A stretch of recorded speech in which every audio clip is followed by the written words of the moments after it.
High বন্ধুরা, কেমন আছো? আজকে হচ্ছে পৌষ সংক্রান্তি।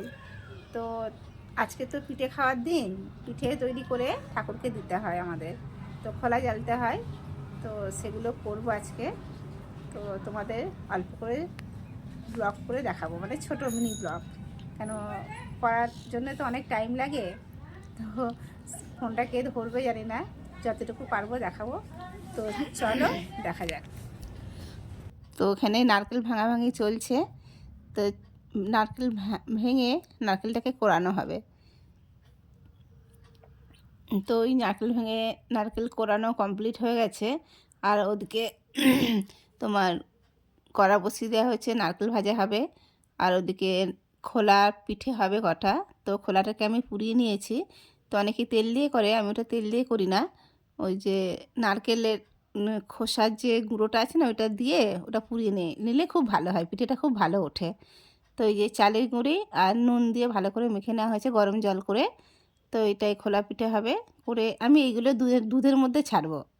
কতগুলো খোলা পিঠে রেখে দেবো আলাদা ঠাকুরের জন্যে, আর এগুলো দুধের মধ্যে দেবো। আর কটা নারকেল দিয়ে কুলি পিঠে হবে।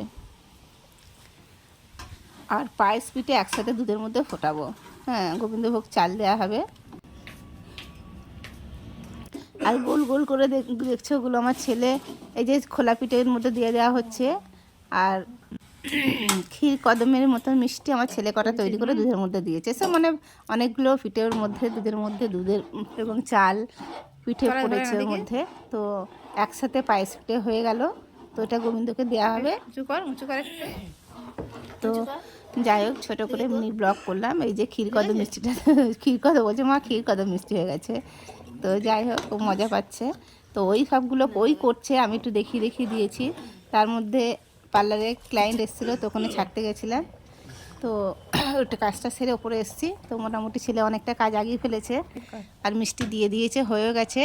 ঠাকুরের ভোগ বাড়া হচ্ছে, মানে পিঠে ভোগ। তো বন্ধুরা, ছোটো করে ব্লগ করলাম। বন্ধুরা, যদি ভিডিওটা ভালো লেগে থাকে প্লিজ লাইক কমেন্ট শেয়ার করো, ভালো লাগবে। আর আমার ছেলেই অনেকটা করেছে, এই যে ক্ষীর কদম মিষ্টিটাও দিয়েছে ঠাকুরকে। তো এদিকে মোটামুটি হয়ে গেছে।